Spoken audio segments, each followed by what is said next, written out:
네, 윤석열 후보가 던진 여가부 폐지 공약에 정치권의 젠더 이슈가 다시 불붙었습니다. 오늘 후보들 행보에 담긴 메시지 잠시 뒤에 살펴보고요. 자, 어제보다는 조금 나은 듯도 하지만 오늘 겨울 하늘도 희뿌였습니다.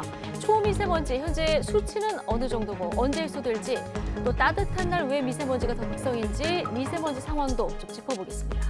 미성년자 성착취물의 제작 유통을 막는 N번방 방지법 지난달부터 시행되고 있습니다만 YTN 취재 결과 또 다른 제2의 조주빈들이 여전히 SNS 공간에서 활개치고 있는 실상이 확인됐습니다. 잠시 뒤 이 사건 단독 취재한 신준명 기자로부터 실상 직접 들어보겠습니다. 월요일 더 뉴스 먼저 오늘의 주요 뉴스 전해드립니다. 오늘 코로나19 신규 확진자는 3,007명으로 전날보다 300명 넘게 줄었고 위중증 환자도 12일 연속 줄어 34일 만에 700명대로 떨어졌습니다. 오늘부터는 백화점과 대형마트에 방역 패스가 적용돼 백신 미접종자는 들어갈 수 없습니다. 더불어민주당 이재명 후보는 오늘 여성 스타트업 대표들과 만나 여성 표심 공략에 나설 예정입니다. 이 후보는 또 미성년자인 자녀가 부모의 빚을 대물림하지 않도록 하는 내용의 민법 개정 공약을 내놨습니다. 이른바 멸공 챌린지 논란이 일고 있는 가운데 국민의힘 윤석열 후보는 표현의 자유 보장은 자유와 민주에 기반한 국가인지를 판단할 수 있는 근거가 된다고 강조했습니다. 다만 이준석 대표는 이념적으로 관심을 끄는 상황을 경계했고 권영세 선대본부장은 선대본의 공식 입장이 아니라고 선을 그었습니다. 디지털 성범죄물 유통을 막는 N번방 방지법이 지난달 시행됐지만 일부 SNS 대화방에서는 여전히 성착취물이 유포되는 사실이 YTN 취재 결과 확인됐습니다. 이들은 SNS 비공개 대화방과 해외에 서버를 둔 웹하드를 통해 불법 영상물을 공유하고 있는 것으로 드러났습니다. 중국발 스모그가 유입되면서 수도권을 비롯한 내륙 곳곳에 초미세먼지 농도가 크게 치솟았습니다. 정부는 수도권과 충남, 충북, 전북 지역의 미세먼지 비상저감 조치를 내렸습니다. 오징어 게임에 출연한 배우 오영수가 미국 골든글로브 시상식에서 TV 드라마 부분 나무조연상을 받았습니다. 골든글로브에서 우리나라 배우가 상을 받은 건 이번이 처음입니다.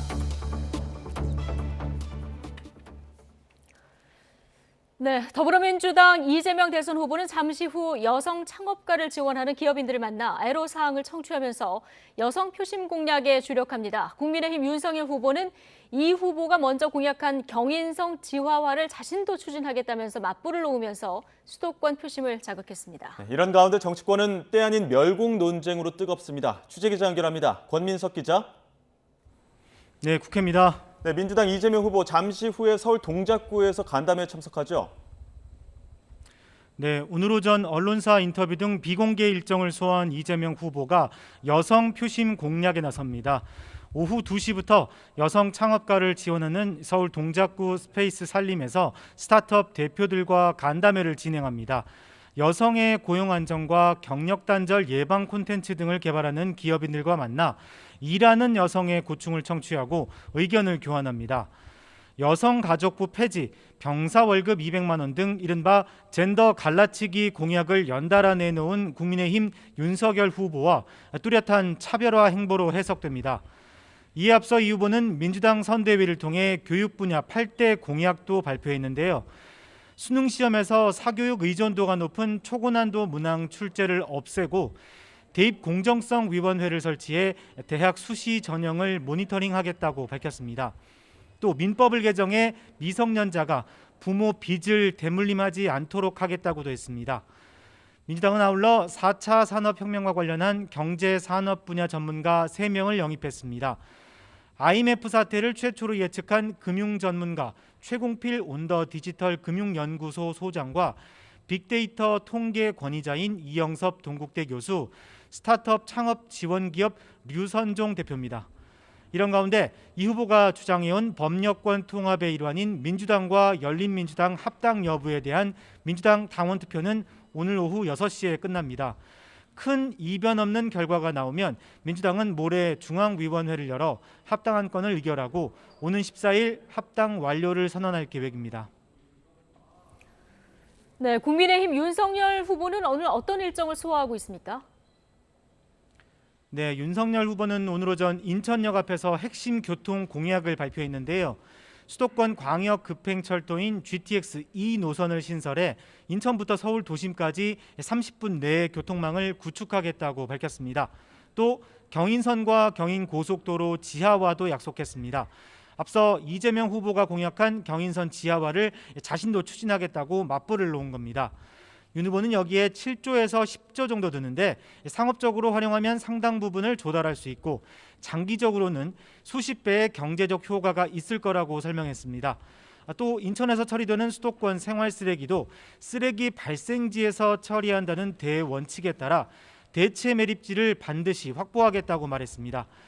인천 지역 중소기업을 방문해 애로사항을 청취하고 인천 선대위 출범식에도 참석한 윤 후보는 생활 밀착형 공약도 연달아 발표했습니다. 교통 약자를 위한 리프트 설치, 저상버스 도입 확대와 법인 차량과 일반 차량 번호판을 구분해 탈세를 막겠다는 공약에 더해 전기차 충전 시설 확대까지 오늘 오전에만 3건을 냈습니다. 국민의당 안철수 후보는 오늘 오전 회의에서 이재명 후보의 전국민 재난지원금 공약과 관련해 재난을 선거에 이용하려 한다고 비판했고요. 윤석열 후보와 단일화 문제에 대해선 생각하지 않는다고 거듭 선을 그었습니다. 안 후보는 조금 전엔 G5를 향한 과학기술 중심 국가전략특강도 하며 독자 행보를 이어갔습니다.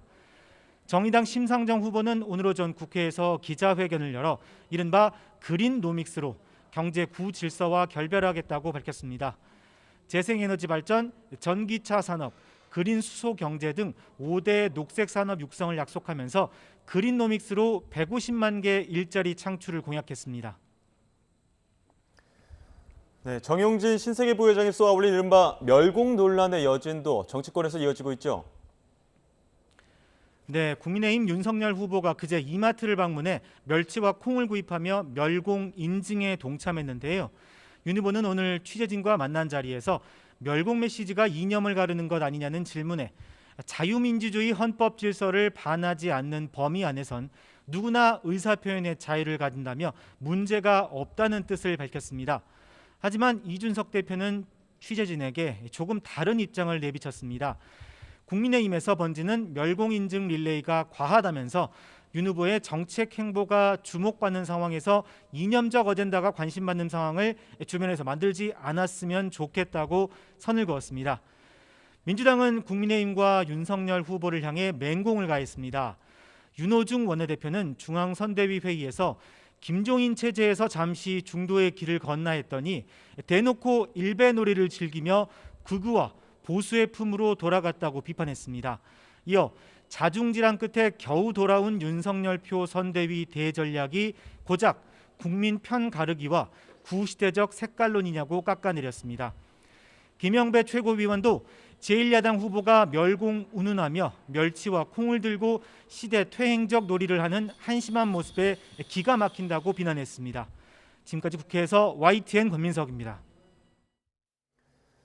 더불어민주당 송영길 대표는 국민의힘 이준석 대표가 제안한 여성가족부 폐지 공개 토론에 대해 사실상 거부 의사를 밝혔습니다.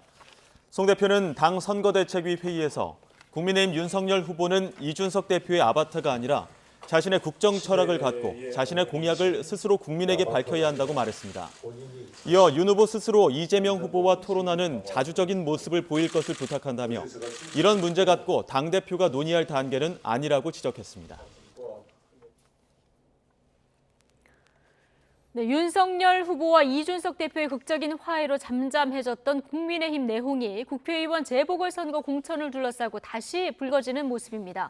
YTN 취재 결과 국민의힘 최고위원회의는 오늘 오전 비공개 회의를 열어 서울 서초갑과 충북 청주 상당 당협위원장 임명이 적절했는지 격론을 벌인 것으로 확인됐습니다. 최고위는 지난해 12월 초 전희경 서울 서초갑 위원장과 정우택 충북 청주 상당 위원장 임명안을 보류했는데 당시 사무총장이던 권성동 의원이 최고위원회의와의 협의 없이 임명한 것으로 뒤늦게 확인됐습니다. 두 지역 모두 대선과 함께 국회의원 재보궐선거가 치러지는 지역으로 당협위원장으로 임명되면 공천에 유리한 고지를 점하게 됩니다. 대장동 개발 특혜 의혹을 수사하는 검찰이 남욱, 정영학 씨의 과거 동업자 관련 수사를 경찰에 넘긴 것으로 확인됐습니다. 서울중앙지검 전담수사팀은 위례 자산관리의 대주주인 정모 씨의 공갈 협박 혐의 사건을 지난달 28일 경기 남부경찰청에 이송했다고 밝혔습니다. 검찰 관계자는 지난해 11월 말 수사협의체 회의를 통해 중복 수사 방지 차원에서 정 씨의 공갈 협박 혐의 사건을 경찰에 넘기기로 합의했다고 설명했습니다. 정 씨는 대장동 사업 초반 남욱 변호사, 정영학 회계사와 동업한 인물로 동업 당시인 지난 2013년 유동규 전 성남도시개발공사 기획본부장에게 사업 편의를 봐달라는 대가로 뇌물 3억 5,200만 원을 함께 건넨 것으로 지목됐습니다.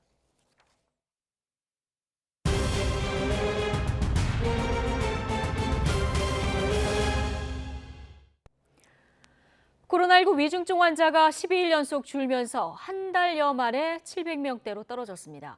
신규 확진자도 3,000명대 초반까지 떨어지면서 나흘 연속 3,000명대를 유지했습니다. 취재 기자 연결해 보겠습니다. 신현준 기자. 네, 신현준입니다. 예. 자, 먼저 하루 신규 확진 현황부터 좀 정리해 볼까요? 네, 오늘 0시 기준 코로나19 신규 환자는 3,007명입니다. 전날보다 300명 넘게 줄면서 3,000명대 초반으로 떨어졌습니다. 나흘 연속 3,000명대이고 일주일 전과 비교해도 100명 넘게 줄었습니다. 확진자 숫자로만 보면 지난해 11월 28일 이후 48일 만에 가장 적은 규모입니다. 신규 환자의 감염 경로를 보면 국내 발생이 2,768명, 해외 유입이 239명입니다. 오미크론 변이의 확산으로 해외 유입 확진자가 급증하고 있는 건데 청해부대 확진자의 동시 입국에 이어 역대 두 번째 규모입니다. 방역당국은 해외 유입 확진자의 약 70%가 오미크론 변이로 확인됐다고 밝혔습니다. 위중증 환자는 35명이 줄어 786명입니다. 12일 연속 감소세를 보이면서 34일 만에 700명대로 떨어졌습니다. 코로나19 관련 사망자는 34명 발생해 누적 6,071명입니다.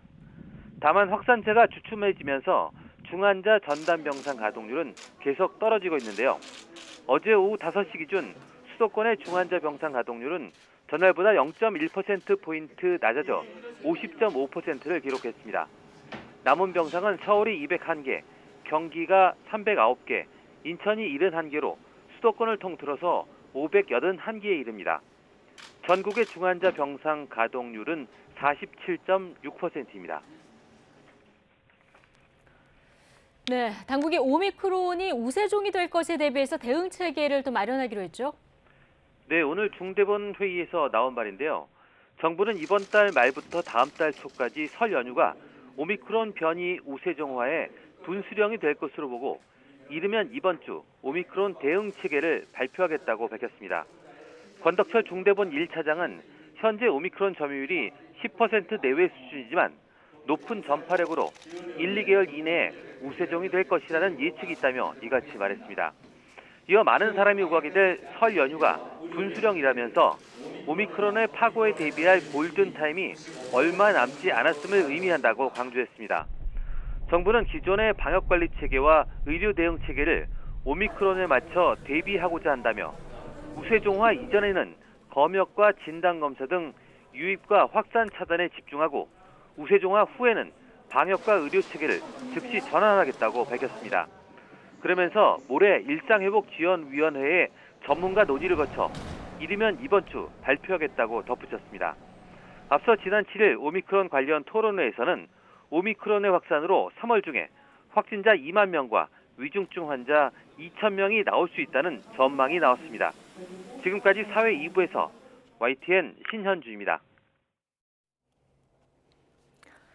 네, 오늘부터는 백화점과 대형마트에도 방역 패스가 적용됩니다. 식당과 카페 등 이미 방역 패스가 도입된 시설에서는 오늘부터 유효 기간이 적용되고 위반하면 과태료도 부과되는데요. 현장에 나가 있는 취재 기자 연결해 보겠습니다. 홍민기 기자. 네, 서울 목동의 한 백화점에 나와 있습니다. 네, 자, 홍 기자 뒤로 지금 손님들이 보이는데 오늘부터는 백화점에도 방역 패스를 확인해야 들어갈 수 있는 거죠?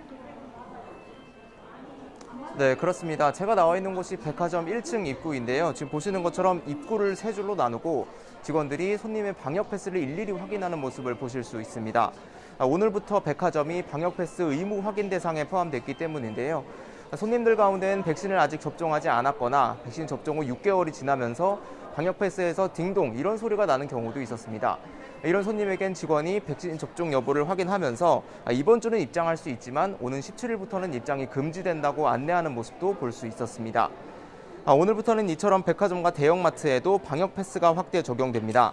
만약 백신을 접종하지 않았다면 48시간 안에 발급받은 PCR 음성 확인서를 보여줘야 출입할 수 있습니다. 3,000제곱미터 이상 대형마트와 백화점, 쇼핑몰 등이 대상인데 전국에 2,300여 곳 정도가 해당합니다. 다만 3,000제곱미터 이하 대형 상점과 슈퍼마켓, 편의점 등은 지금처럼 방역 패스 없이도 이용 가능합니다. 정부는 현장의 혼란을 우려해 이번 한 주 동안을 계도 기간으로 운영하고 오는 17일부터는 과태료를 부과하기로 했습니다. 다만 이번 조치를 두고 기본권 침해라는 논란도 여전한데요. 백신 미접종자가 기본적인 생필품을 살 권리까지 제한하는 건 부당하다는 겁니다. 실제로 마트에 종사하는 직원은 방역 패스를 지켜야 할 의무가 없어서 직원은 되고 손님은 안 되느냐는 지적도 나왔는데요. 정부는 고용 유지를 위한 조치라고 설명하고 있습니다.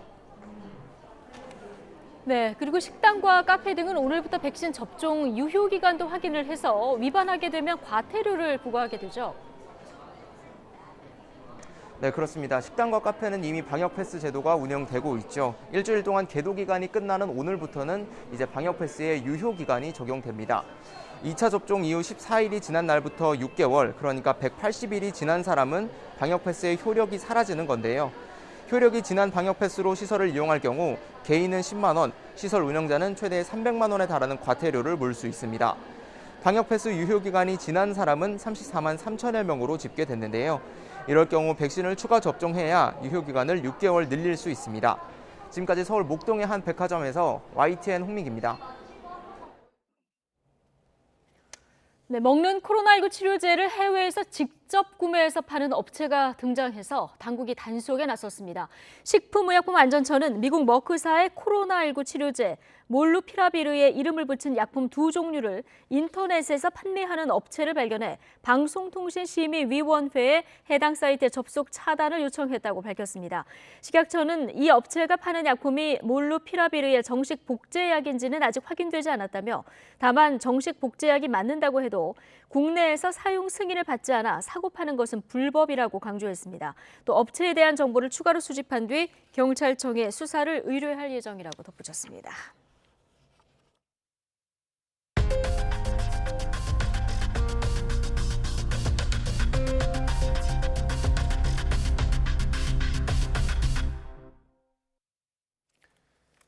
소방대원 3명의 목숨을 앗아간 경기 평택시 물류창고 화재가 발생한 지 5일이 지났습니다. 경찰과 소방당국 등은 오늘 정확한 화재 원인을 파악하기 위한 합동 감식을 벌이고 있는데요. 자세한 소식 현장에 나간 취재기자 통해 들어보겠습니다. 김철희 기자. 네, 경기 평택시 물류창고 앞에 나와 있습니다. 네, 현장 합동 감식은 아직 진행이 되고 있는 겁니까? 네, 오전 10시 50분쯤 시작된 합동 감식은 현재 지금 시각까지도 계속 진행되고 있습니다. 이따금씩 건물 안팎으로 가는 관계자들 모습도 확인할 수 있는데요. 앞서 지난 7일 실시한 건물 안전 진단에서 건물 붕괴 위험이 없는 것으로 확인됐고 이에 따라 당장 오늘부터 합동 감식이 시작된 겁니다. 이번 합동 감식에는 경찰과 소방 관계자들뿐만 아니라 국립과학수사연구원과 산업안전보건공단 등 관계기관 관계자 40여 명이 참여했습니다. 경찰은 자세한 화재 원인 등을 파악하기 위해 불이 처음 시작된 것으로 추정되는 건물 1층부터 중점적으로 감식을 진행하고 있는데요. 불 확산 경위에 더해 순직한 소방관들의 사망 경위 역시 함께 살펴볼 방침입니다. 수사본부를 꾸린 경기남부경찰청은 합동 감식이 종료되는 대로 브리핑을 예고했습니다. 감식은 오늘 넘겨 진행될 것으로 보이지만 우선 오후 3시 반에 한 차례 브리핑을 진행하기로 한 겁니다. 이와 별개로 경찰은 지난 7일 시공사와 감리회사, 하청업체 등 6개 회사 12곳을 압수수색했습니다. 경찰은 여기서 확보한 설계 도면과 공사 계획서 등을 토대로 안전수칙에 맞게 공사가 진행됐는지 등을 조사하고 있습니다. 또 공사 기한이 얼마 남지 않은 상태에서 무리하게 공사를 진행한 것은 아닌지도 함께 살펴보고 있습니다. 화재 당시 현장에 작업자 3명이 더 있었다는 증언도 나왔는데요. 신고되지 않은 작업이 이루어졌다는 증거가 나오지는 않았지만 현장 관리 문서에 기록된 작업 외에 보고되지 않은 다른 작업이 진행됐는지도 함께 확인하고 있습니다. 지금까지 경기 평택시 물류창고 앞에서 YTN 김철입니다. 1,900억 원대 횡령 사건을 벌인 오스템 임플란트 재무관리 직원 이모 씨는 주식 투자 실패를 거듭하자 회사 돈에 손을 댄 것으로 파악됐습니다. 경찰은 이 씨가 투자 실패 때문에 횡령을 저질렀을 가능성 등을 염두에 두고 정확한 범행 동기를 확인하고 있습니다. 취재기자 연결합니다. 박기환 기자. 네, 사회일부입니다.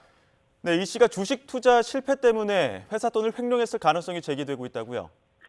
네, 그렇습니다. 오스템 임플란트 재무관리 직원 이모 씨는 지난 3월부터 횡령한 회사 돈 1,980억 원을 모두 주식에 투자한 것으로 확인됐습니다. 이 씨는 우선 지난 3월 100억 원을 횡령해 주식에 투자한 뒤 다시 회사에 되돌려놨는데요. 이때는 주식 투자로 어느 정도 수익을 본 것으로 드러났습니다. 하지만 이후 다시 회사 돈 450억 원으로 다른 종목에 여러 차례 투자했다가 손해를 본 것으로 파악됐습니다. 특히 지난 10월에는 1,400억 원이 넘는 회사 돈을 동진 세미캠에 투자했는데요. 여러 차례에 걸쳐 되팔면서 모두 300억 원이 넘는 손해를 봤습니다. 이 씨는 또 회사 자금을 횡령하기도 전 주식 미수거래에도 손을 댄 것으로 파악됐습니다. 미수거래는 매수금의 30% 이상을 증거금으로 내고 주식을 외상으로 사는 건데요. 이후 이틀 안에 100%를 완납하지 않으면 계좌가 동결될 수도 있습니다. 이렇게 외상으로 주식에 투자했다가 손해가 눈덩이처럼 불어나다 보니 회사 돈을 이용해 만회해보려고 했다가 또 실패한 것으로 추정됩니다. 결국 이 씨는 횡령한 회사 돈까지 돌려놓을 수 없게 되자 금괴와 부동산을 매입하고 도주를 계획했을 가능성이 제기되고 있습니다.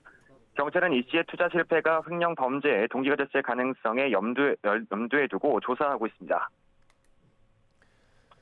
네, 이 씨가 도주하면서 만든 차명 휴대전화도 발견이 됐는데 일부는 훼손이 됐다고요? 네, 그렇습니다. 앞서 YTN이 보도해드린 것과 같이 이 씨는 도주를 위해 7대의 차명 휴대전화를 준비했습니다. 모두 본인 또는 가족 명의로 된 휴대전화인 것으로 파악됐는데요. 다만 가족들은 차명 휴대전화가 있었다는 사실도 몰랐다며 부인하고 있습니다.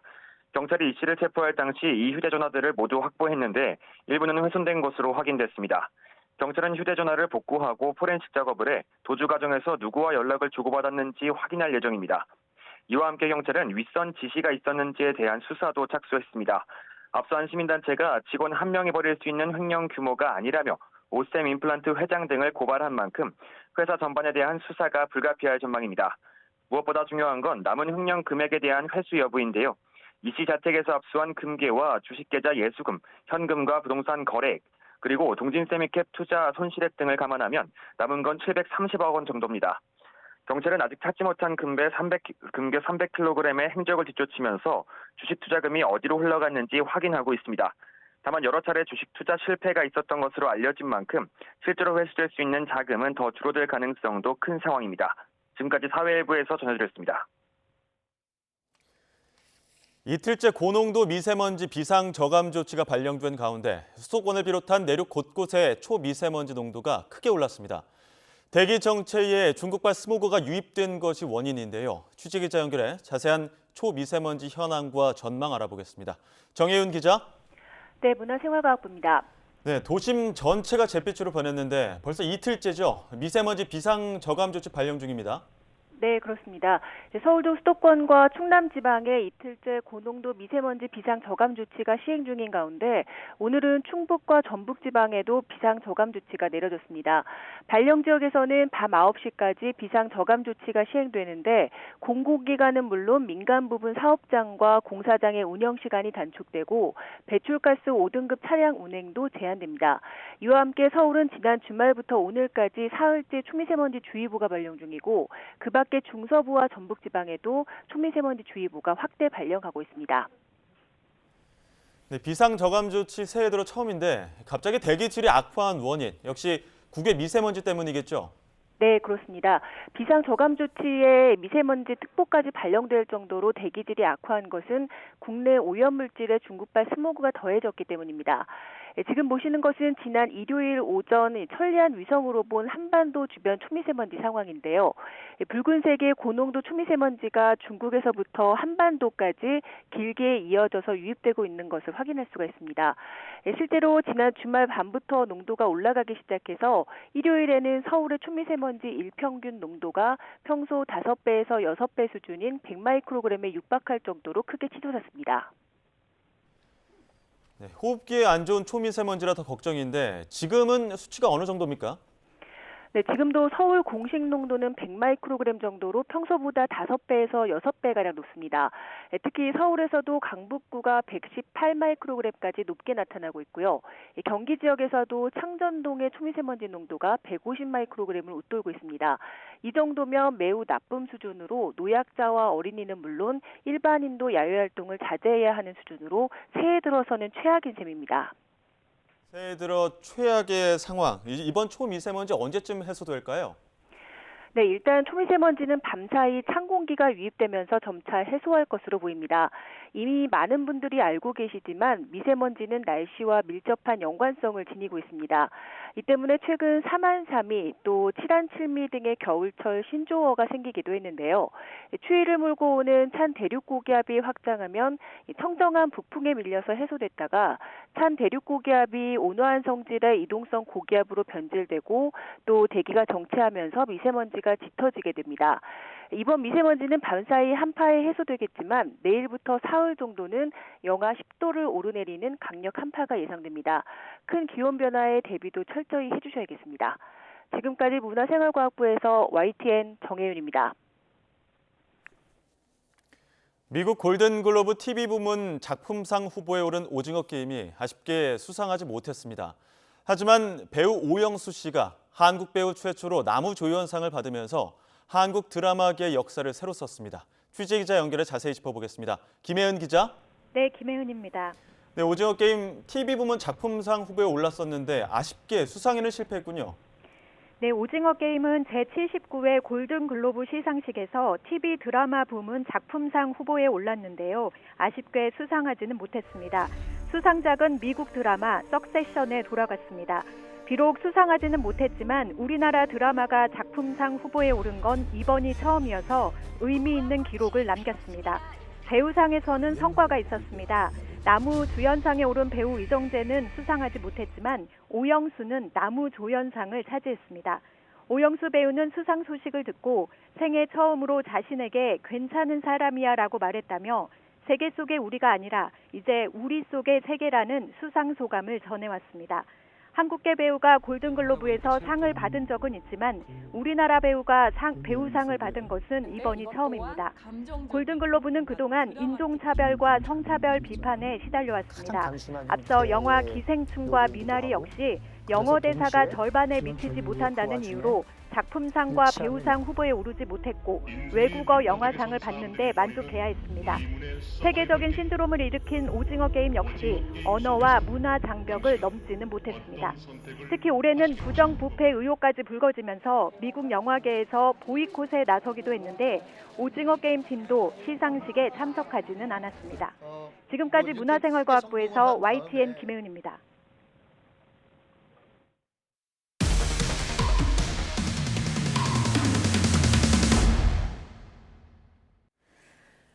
디지털 성범죄물 유통을 막는 이른바 N번방 방지법이 지난달 시행됐지만 일부 SNS 대화방에서는 여전히 N번방과 박사방 등에서 퍼진 아동 성착취물이 유통되고 있는 사실이 YTN 취재 결과 확인됐습니다. 네, 대화방 관리자는 직접 여성을 초대해 나체 사진을 올리도록 하는가 하면 미성년자를 소개해주겠다고 제안하며 돈을 요구하기도 했습니다. 신준명 기자가 단독 보도합니다. 참가자가 40여 명에 달하는 SNS 비공개 대화방입니다. 하루에도 수십 건씩 불법 음란물이 공유되고 있습니다. 여성 나체 사진과 함께 신상 정보라며 이름과 휴대전화 번호가 적힌 게시물이 올라오기도 합니다. 대화방 참가자들은 사진 속 여성의 외모를 평가하며 악의적인 성희롱 발언을 주고받는가 하면 직접 전화해보니 황급히 끊더라는 등 장난 전화 후기를 공유하며 2차 가해를 일삼기도 했습니다. 해당 대화방에서는 해외에 서버를 둔 웹하드 링크도 수시로 공유되고 있었습니다. 확인 결과 N번방과 박사방에서 제작 유포된 것으로 추정되는 미성년자 성착취물 등 불법 영상이 최소 수백 개 이상 저장돼 있었습니다. 대화방 관리자는 돈을 내면 자신의 노예인 10대 여학생을 소개해주겠다는 제안도 했습니다. 실제로 이 관리자가 미성년자라며 대화방에 초대한 여성은 관리자가 시키는 대로 얼굴과 노출 사진을 공개하기도 했습니다. 그러면서 이미 돈을 내고 초대된 참가자들에게 텔레그램 등의 VIP방을 곧 만들 거라고도 홍보했습니다. 조주빈의 박사방과 유사한 운영 방식입니다. 실제로 관리자는 자신의 SNS에 대화방 홍보글을 올린 뒤 참가자가 모이면 글을 삭제하는 방식으로 추적을 피해온 것으로 파악됐습니다. N번방과 박사방 사태를 겪은 뒤 관련 범죄를 근절하기 위해 지난달 10일 이른바 N번방 방지법이 시행됐습니다. 하지만 누구나 들어갈 수 있는 오픈 대화방 등만 제재할 수 있을 뿐 비공개 SNS 대화방에서 사적으로 영상을 공유할 경우 막을 수 없다는 게 방송통신심의위원회 관계자의 설명입니다. 전문가들은 박사방 운영자 조주빈 등이 검거된 뒤에도 온라인 공간에 숨어 활동하는 또 다른 조주빈들로 인해 피해자들은 여전히 2차, 3차 피해로 고통받고 있다고 설명했습니다. 또 다른 조주빈들이 계속 활동하고 있고, 보안성과 이제 안전성이 강화된 매체들로 점점 더 이동하고 있고, 과거에 있었던 그런 아동 성착취물들은 더 많이 퍼져나가고 있거든요. YTN 취재진은 문제의 SNS 단체 대화방과 웹하드 링크를 경찰에 제보했습니다. 또 취재 과정에서 확보한 수백 기가바이트 용량의 불법 성착취물도 증거자료로 제출했습니다. YTN 신준명입니다. 네, 자, 미성년자 성착취물을 제작하고 유포했던 박사방 운영자 조주빈이 검거된 지는 어느덧 2년이 돼가죠. 네, 하지만 이처럼 또 다른 제2의 조주빈들이 여전히 SNS 공간에서 활개치고 있는 실상이 YTN 취재 결과 확인된 건데요. 단독 취재한 신준명 기자와 자세한 이야기 들어보겠습니다. 어서 오십시오. 어서 오십시오. 예. 지금 신준명 기자가 취재해서 보도한 내용을 보면 성착취물 유포 대화방에 직접 잠입 취재해서 지금 취재를 하고 보도를 한 거죠? 네, 맞습니다. 성착취물이 유포되는 SNS 단체방이 있다는 제보를 받은 건 지난달 말이었습니다. 네. N번방이나 박사방 등 이전의 성착취물 유포방 운영자들은 대체로 텔레그램이나 다크웹 등 보안과 익명성이 강한 SNS 공간에서 범행했던 것으로 조사가 됐었는데 YTN이 취재한 성착취물 유포방은 미성년자들도 많이 이용하는 페이스북에서 운영되고 있었습니다. 네. 채팅방 관리자는 자신의 피드에 성착취물 유포방이 있다고 대놓고 홍보한 뒤에 참가자가 모이면 게시글을 삭제하는 방식으로 수사기관의 추적을 피한 것으로 보입니다. 우선 이 대화방에 들어가기 위해서 제보자를 통해 지인 소개를 받았다고 했습니다. 그랬더니 관리자는 돈을 요구했습니다. 참가자들에게 일종의 입장료를 받은 건데 입장료를 내지 않은 참가자들에겐 방에 무료로 초대하는 조건으로 직접 성착취물을 공유하게 했습니다. 그러니까 일종의 공범으로 만들어서 수사기관에 신고하지 못하게끔 한 것으로 보입니다. 참가자들에게 텔레그램 등 다른 SNS에서 더 수위가 높은 성착취물을 공유하는 이른바 VIPing이라고 하죠. 이런 방을 곧 만들 거라고도 통보했습니다. 조주빈의 박사방과 굉장히 유사한 운영 방식입니다. 이렇게 직접 확인한 증거 없이는 기사화는 물론 경찰에 신고하는 것도 어렵다고 판단했기 때문에 YTN 사회 일부 차원에서 논의한 뒤 잠입 취재를 결정했습니다. 실제로 대화방에 들어가서 대화 내용들을 보고 잠입 취재한 결과 이 대화방에서 어떤 일들이 벌어지고 있었던 겁니까? 네, 우선 해당 대화방의 참가자는 40명에서 50명 사이였습니다. 관리자뿐만 아니라 참가자들이 직접 나서서 유포하는 불법 음란물과 성착취물이 하루에도 수십 건, 많게는 100건이 넘었습니다. 예. 놀랐던 건 한 여성의 나체 사진과 함께 해당 여성의 이름과 휴대전화 번호까지 적힌 게시물이 올라오기도 했는데 참가자들은 사진 속 여성의 외모를 평가하고 음담 패설을 늘어놓는 것을 넘어서 여성이 황급히 전화를 끊는다는 등 장난전화 후기를 공유하면서 2차 가해를 일삼기도 했습니다. 또 해당 대화방에서는 해외에 서버를 둔 웹하드 링크도 수시로 공유되고 있었습니다. 이런 링크가 한두 개가 아니었고 저작물이 1TB에 달하는 웹하드 링크도 있었습니다.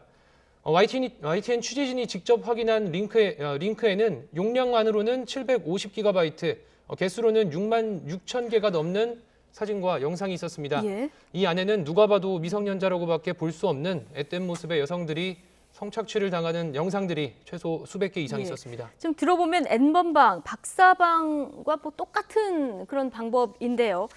이 사태 이후 사실 이를 근절하겠다고 N번방 방지법도 만들었고 지난달부터 시행도 되는 이런 상황 아니겠습니까?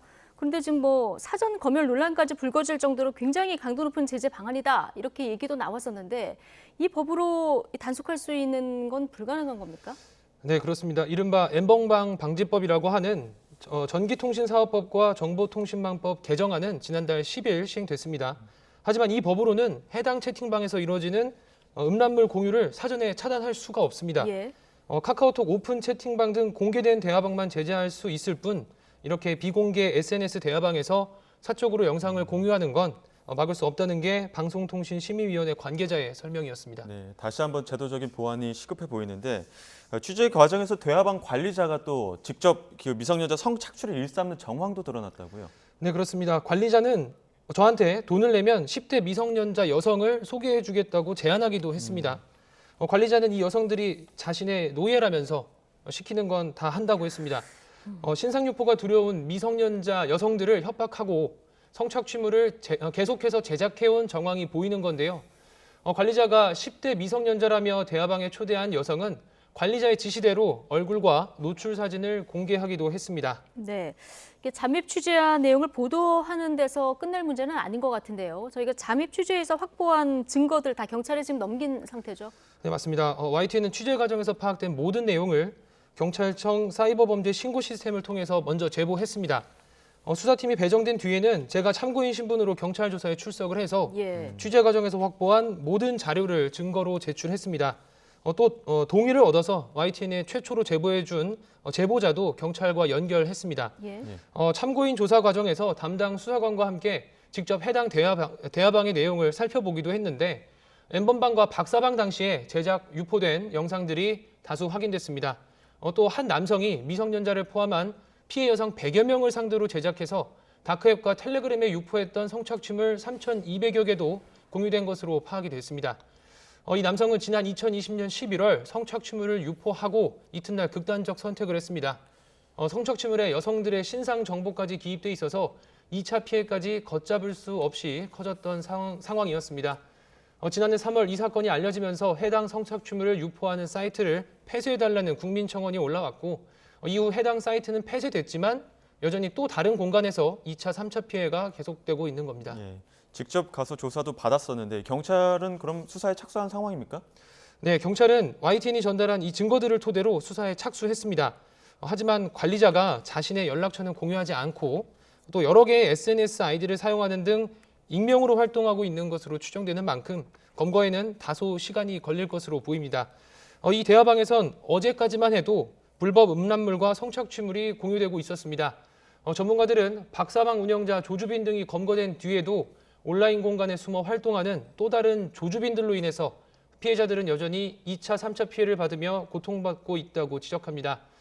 SNS에서 여전히 활개치고 있는 제2의 조주빈들을 철저하게 수사에 처벌하고 추가 피해를 막을 수 있는 근본적인 대책 마련도 시급해 보입니다. 네, 법이 만들어져도 여전히 비공개 대화방에서 공유되는 영상도 막을 수 없고 이 사이에 2, 3차 피해는 계속 발생하는 상황이라서 대책 마련이 좀 진짜 시급해 보입니다. 신준명 기자였습니다. 수고하셨습니다.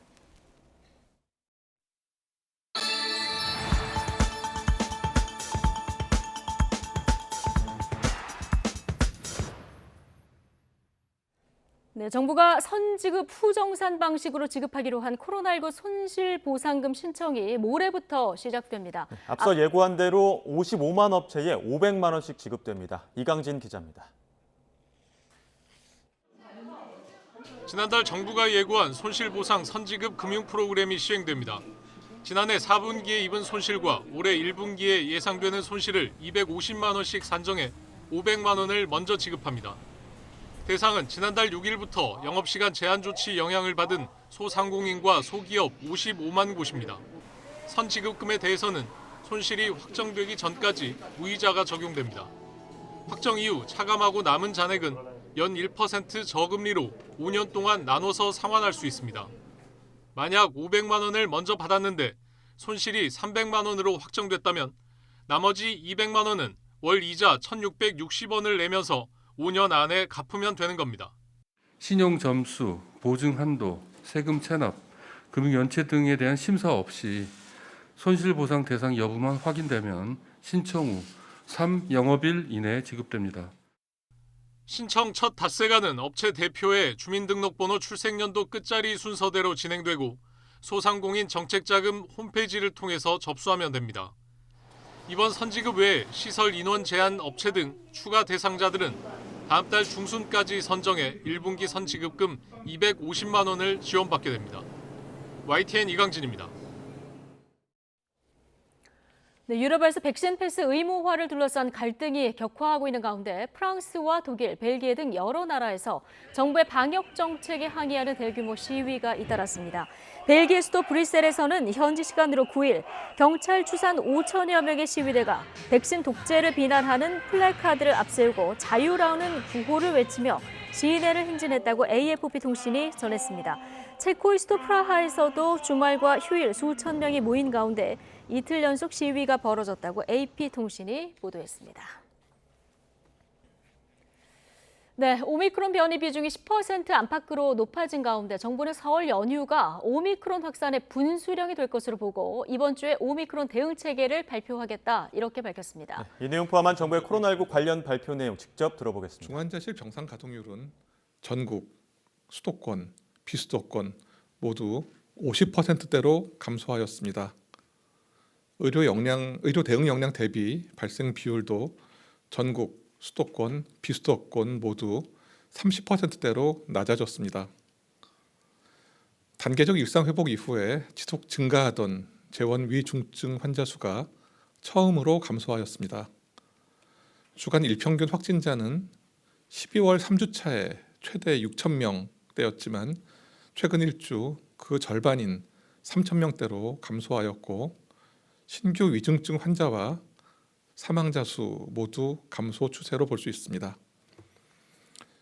오미크론 변이 검출률은 지속 증가해서 국내 검출률이 처음으로 10%를 넘었습니다. 60세 이상의 3차 접종률은 80.7%로 지속 증가 중입니다. 이상의 상황을 검토해서 1월 첫 주 일상회복지원위원회 방역의료분과에서는 다음과 같은 의견을 제시하였기에 이를 말씀드리겠습니다. 위험지표가 개선되고 있으나 델타 변이와 오미크론 변이 전환에 따라서 대응의 어려움이 지금 상존하고 있습니다. 오미크론 변이의 점유율이 빠르게 증가하는 양상으로 방역 및 의료 대응 전략에 신속한 변화가 필요합니다. 의원급 의료기관으로의 분산 치료와 재택 치료 중심의 일반 치료 체계로 전환이 검토가 필요하며 오미크론 변이 대응을 위한 역량 확보에 주력할 필요가 있습니다. 다음은 주간 발생 동향입니다. 1월 2일부터 8일까지 1주간 일평균 재원 중인 위중증 환자 수는 932명으로 전주 대비해서 15% 감소하였으며 사망자 수는 361명으로 전주 대비해서 20%가 감소하였습니다. 1월 1주 사망자 수는 60대 이상이 341명으로서 94.5%를 차지하고 있고 40에서 50대가 15명, 30대 이하가 5명이었습니다. 최근 5주간의 사망자 2,177명 중 57%는 백신 미접종 또는 1차 접종자이시며 2차 접종자는 36.9%, 3차 접종자는 5.5%였습니다.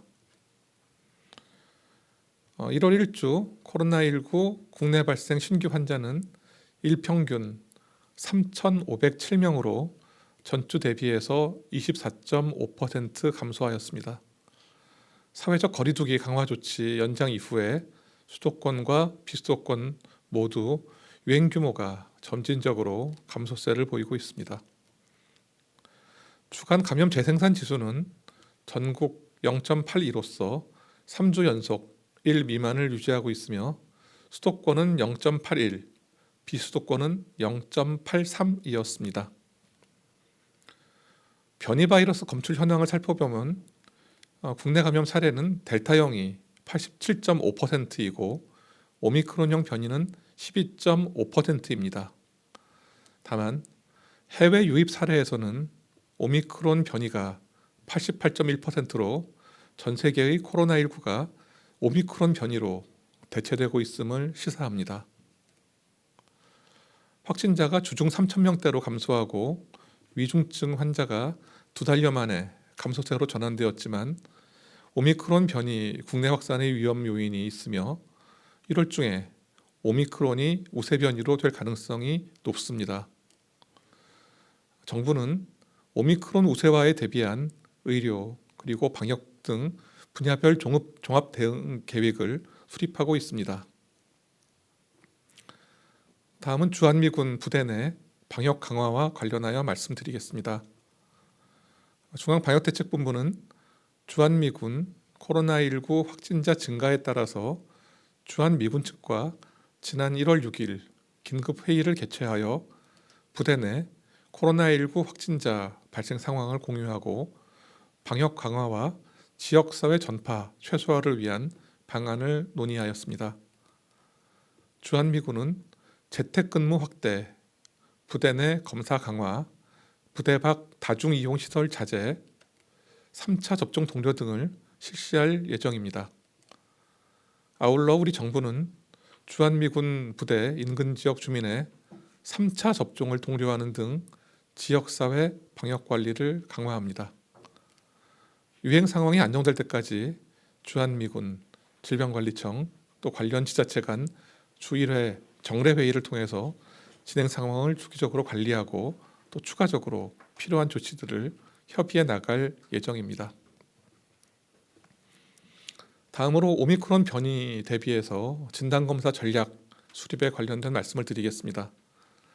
오미크론 변이는 델타 변이를 포함한 그간의 변이와는 전염력과 위중도에서 아주 큰 차이를 보이고 있습니다. 전파력은 크게 증가하였고 위중도는 감소하였습니다. 그런데 대규모의 환자가 발생하게 되면 낮은 위중도에도 환자의 증가에 비례하여 다수의 위중증자가 발생할 수밖에 없기 때문에 대응 전략의 수정이 필요합니다. 이러한 대응 전략의 변경은 우리나라 고유의 문제는 아니며 전 세계 거의 모든 나라에서 추진되고 있는 그런 상황입니다. 이전보다 다수의 환자 발생이 예견되고 있는 현 상황에서 무엇보다 강조되어야 하는 것은 중증 진행의 위험이 높은 분들을 조기에 발견해서 예방하고 치료함으로써 소중한 인명을 보호하는 것입니다. 아울러 감염 확산으로 인한 사회적 마비가 발생하지 않도록 대응 수준을 적정히 조정할 필요가 있습니다. 검사 체계의 경우 감염 시 중증으로 이완될 우려가 있는 고령자, 기저질환자 분들과 감염 우려가 높은 밀접 접촉자, 그리고 요양시설 근무자 등과 같이 집단 감염의 영향이 큰 분들을 중심으로 PCR 검사를 우선순위로 할 것을 검토하고 있습니다. 또 이외의 분들은 PCR 검사에서 배제되는 것이 아니라 현재 중인 계획에 따라서 차순위로 검사를 받으실 수 있도록 하고 있습니다. 또 이에 속하지 않는 그런 경우에는 의료기관의 진료와 신속 항원 검사를 검토하고 있습니다. 우리나라의 실험실 검사 능력은 여전히 세계 최고의 수준입니다. 그렇지만 오미크론 변이의 높은 감염력을 고려할 때 지금이 시스템의 변화가 필요한 시점입니다. 자세한 사항은 전문가 검토 등을 거쳐 결정되는 대로 다시 말씀드리겠습니다. 다음은 접종 증명 유효기간 시행 관련된 말씀드리겠습니다. 지난 1월 3일부터 시행된 접종 증명 유효기간이 계도기간이 종료되었습니다. 접종 증명 유효기간은 2차 접종 후 180일까지 인정되고 작년 7월 13일 이전 2차 접종을 받으신 경우에 3차 접종을 받지 않으셨다면 1월 10일부터는 일부 실내 시설 이용이 제한될 수 있습니다. 정부는 유효기간 만료일에 가까워진 대상자에게 국민비서 알림으로써 잔여 유효기간 및 3차 접종 방법을 개별 안내해서 드리고 있습니다. 아직 3차 접종을 받지 않으신 분들께서는 유효기간이 만료되기 전에 3차 접종에 적극적으로 참여해 주시기를 거듭 당부드립니다. 지금 오미크론 변이가 빠르게 확산되고 있습니다. 오미크론 변이의 증상은 델타에 비해서 경미하나 그간의 어떤 변이보다 빠르게 전파되는 특성을 가지고 있습니다. 따라서 감염이 크게 확산되면 방역 대응과 의료 대응 여력에 과부하를 초래하게 되고 증증 환자와 사망자의 증가로 이어질 수 있습니다. 2주 연속으로 위험도 평가 결과가 개선되었지만 아직 긴장의 끈을 놓을 수 없는 이유입니다. 국민 여러분께서는 3차 접종에 적극적으로 참여해 주시고 손 씻기, 마스크 쓰기, 자주 환기하기 등 기본 방역 수칙 역시 철저하게 지켜주시기를 부탁드리겠습니다. 정부도 최선의 노력을 다하겠습니다. 네, 그럼 지금부터 기자님들 질문에 답변 드리는 시간.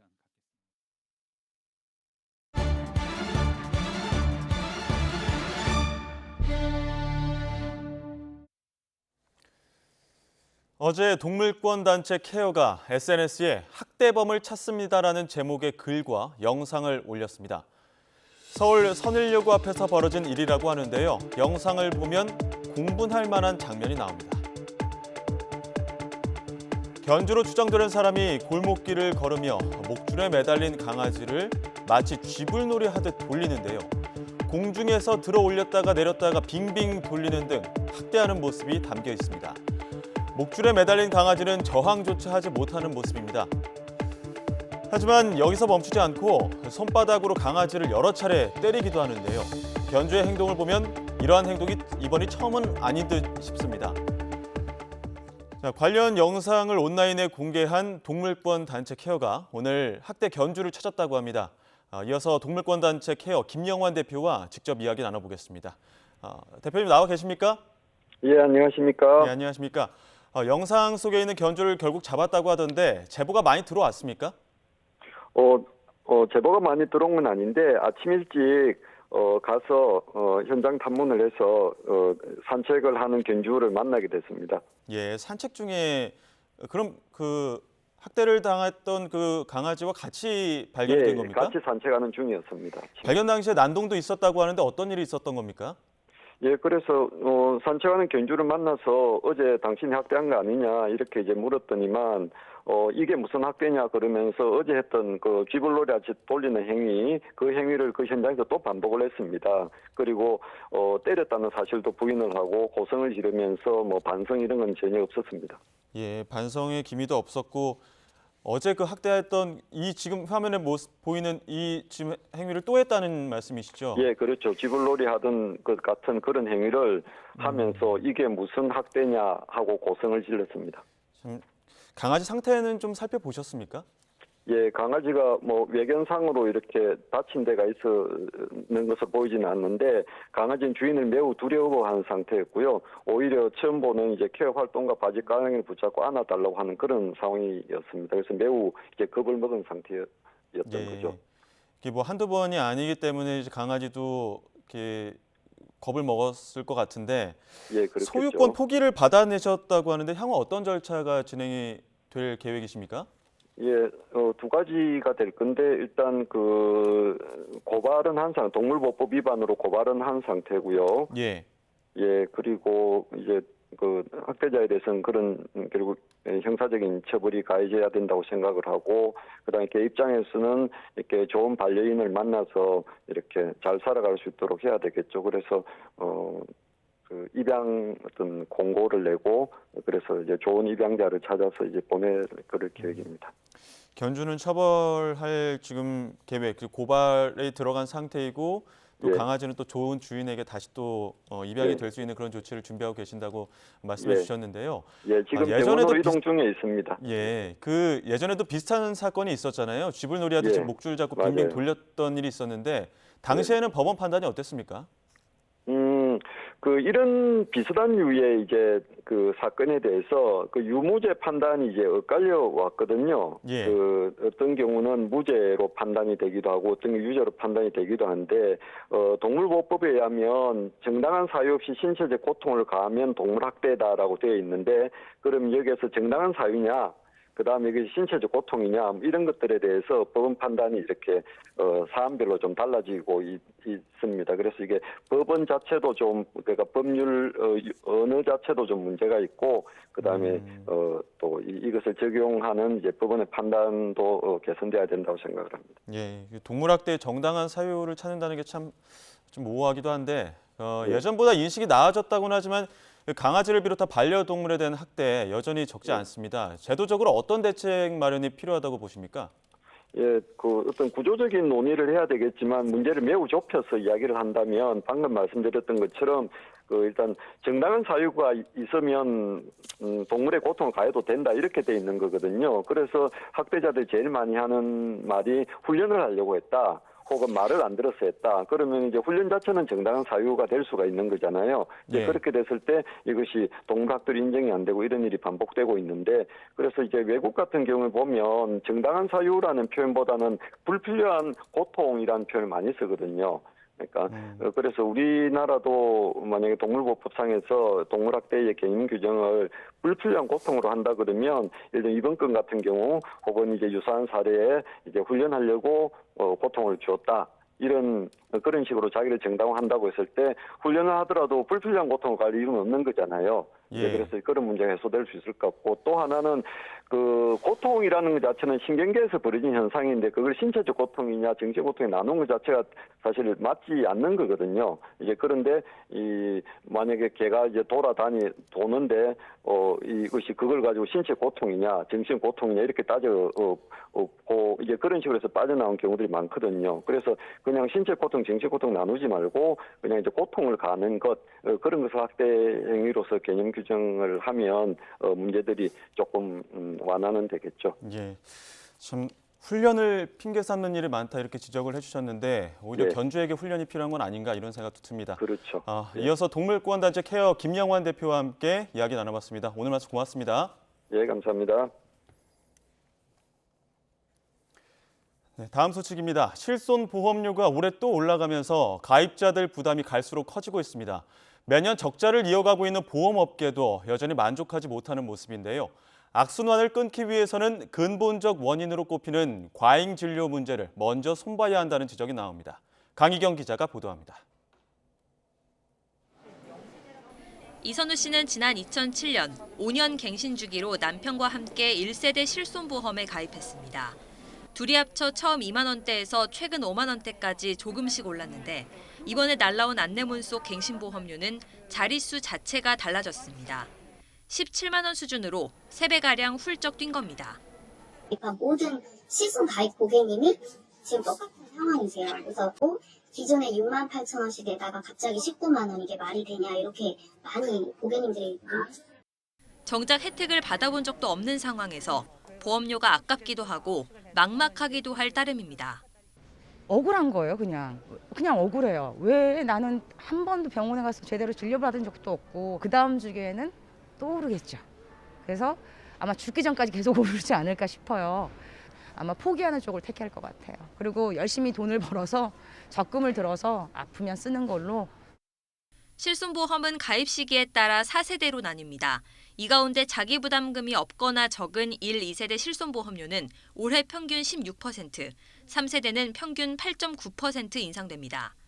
올해 갱신 주기를 맞는 가입자는 그동안의 누적 인상률에 나이별 위험률까지 더해져 이 시처럼 보험료가 크게 오를 수 있습니다. 실손보험은 가입자만 3,500만 명으로 제2의 건강보험으로 불릴 만큼 필수 보험입니다. 그러나 최근 4년 연속 보험료가 오르는 등 가입자 부담은 나날이 커지고 있습니다. 보험료가 오르는 이유는 보험사 적자폭이 커지고 있기 때문인데 이 적자폭을 키우는 건 비급여 항목에 대한 과잉 진료 탓이라는 목소리가 큽니다. 기존 보험에 제어 수단이 없다 보니 환자들의 과도한 의료 이용과 돈을 벌려는 병원들의 과잉 진료를 막을 수 없다는 겁니다. 비급여 진료비는 각 병원이 정하게 돼 있어서 가격이 천차만별이라는 점도 문제입니다. 일단 보험업계는 해결책으로 이용량에 따라 보험료가 매년 할증되는 4세대 보험을 지난해부터 판매하기 시작했습니다. 그러나 전환율이 높지 않고 기존 가입자들에게 이점도 그다지 크지 않다 보니 근본적으로 비급여 과잉 진료 문제를 해결해야 한다는 지적이 이어지고 있습니다. 지나치게 고가의 수가를 매기지 못하도록 그 상한을 정해준다든지 아니면 진료량에 대한 상한 이런 식으로 가이드라인을 마련하고 그를 의료계 쪽에서 지킬 수 있도록 하는 그런 뭔가 체계가 마련이 필요한 거죠.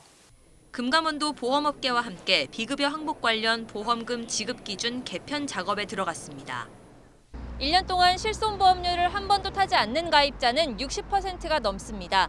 일부 고액 수령자 때문에 전체 가입자가 피해를 보는 구조인 만큼 보험료 인상에서 한 발 더 나아간 실질적인 대책 마련이 시급해 보입니다. YTN 강희경입니다. 금융소비자단체가 손해보험사들이 대규모 손해율을 이유로 실손의료보험료를 크게 올린 뒤 성과급 잔치를 벌이고 있다고 주장했습니다. 금융소비자연맹은 실손보험 손해율이 오른 근본 원인은 과도한 사업비 사용과 과잉 진료 등 보험료 누수인데 보험사들이 문제를 해결하지 못한 채 책임을 소비자에게 전가한다고 비판했습니다. 그러면서 손해보험사들은 지난해 역대급 실적을 이유로 올해 성과급을 지급할 예정이라며 이율 배반적 행위를 멈추고 이윤을 소비자와 공유하는 조처가 있어야 한다고 촉구했습니다. 삼성전자에서 특허 업무를 총괄했던 고위 임원이 퇴사 1년 만에 삼성전자를 상대로 특허를 침해당했다며 소송을 제기했습니다. 안승호 전 삼성전자 IP센터장은 최근 자신이 지난해 6월 설립한 특허법인 시너지 IP를 통해 미국 텍사스 동부지방법원에 삼성전자 등이 10건의 특허를 침해했다며 손해배상 청구 소송을 냈습니다. 침해를 당했다고 주장한 특허는 갤럭시 S20 시리즈에 탑재된 음성인식 관련 기술로 수백억 원대의 배상을 청구한 것으로 알려졌습니다. 삼성전자 측은 공식 입장이 없다며 말을 아끼고 있습니다. 안 전 부사장은 엔지니어 출신 미국 특허 변호사로 지난 1997년부터 삼성전자 특허 업무를 맡아 2019년 퇴임 전까지 삼성그룹의 지적 소유권 IP 업무를 총괄했습니다. 베이징 올림픽에 대해서 미국과 일본 등의 외교적 보이콧에 이어서 북한이 또 불참을 공식화했죠. 대표단 파견 여부에 대해서 말을 아끼고 있는 우리 정부 막판 고심을 거듭하고 있는데 이달 말로 예상되는 한중 화상 정상회담이 분수령이 될 전망입니다. 이규준 기자의 보도입니다. 북한이 베이징 올림픽 불참을 결정한 데 대해 청와대는 구체적 반응을 삼가고 있습니다. 대통령의 베이징 올림픽 참석 여부에는 아직 결정된 바 없다며 여전히 신중한 입장입니다. 박수현 청와대 국민소통수석은 최근 한 방송에 출연해 좀 더 시간을 갖고 모든 상황을 종합적으로 고려해 막바지에 결정할 것이라고 밝혔습니다. 외교부도 직전 동계올림픽 개최국으로서의 역할 등을 감안하겠다며 기존 입장을 되풀이하고 있습니다.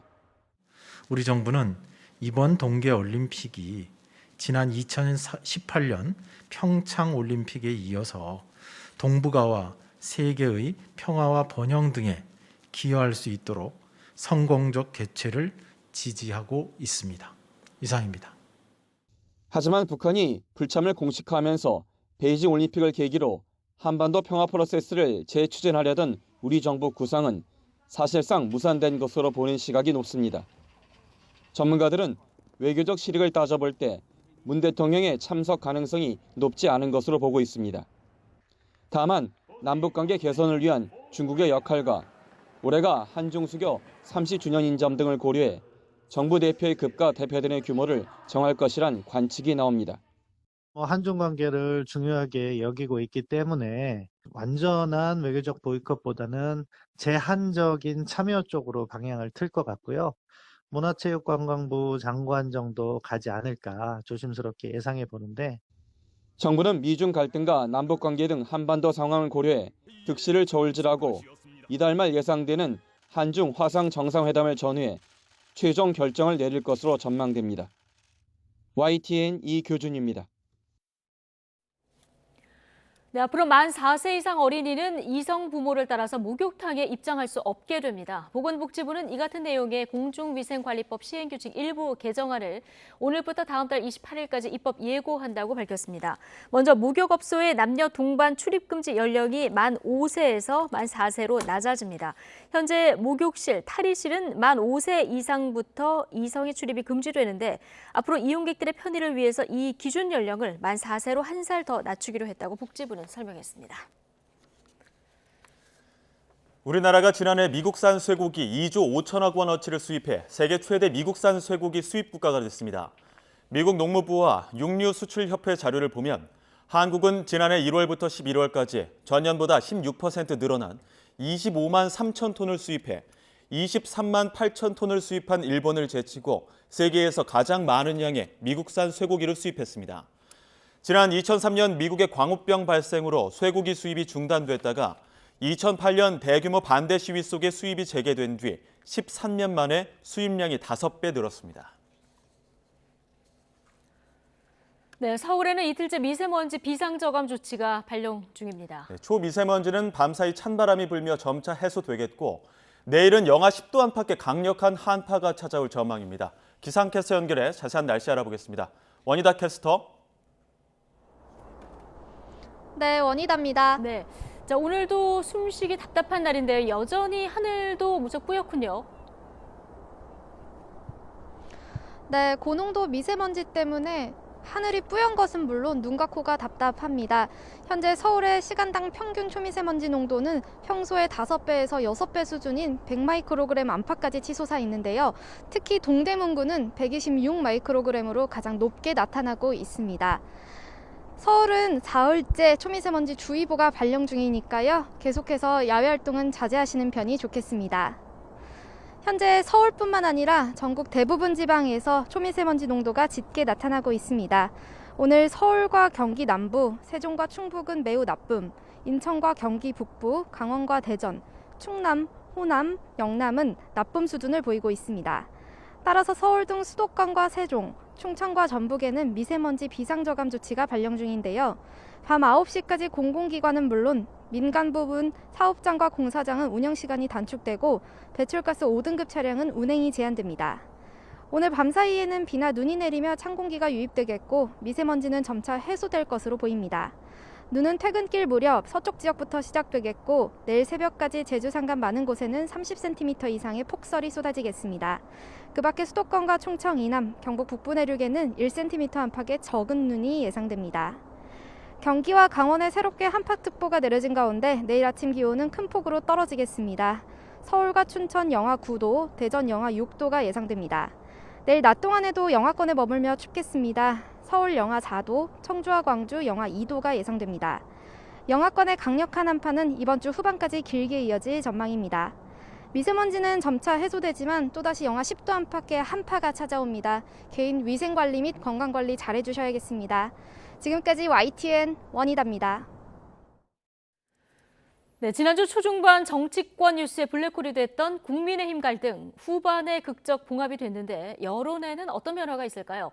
15%까지 상승한 안철수 후보 지지율은 이게 최대치일까요? 상승 여력이 더 있는 걸까요? 네, 여성가족부 폐지, 병사 월급 200만 원, 윤석열 후보가 던진 공약에 재점화된 젠더 이슈, 또 정치권으로 번진 멸공 공방의 여론 영향도 잠시 뒤 분석해 보겠습니다. 여론조사 전문가들과 함께 더 뉴스 2부로 돌아오겠습니다.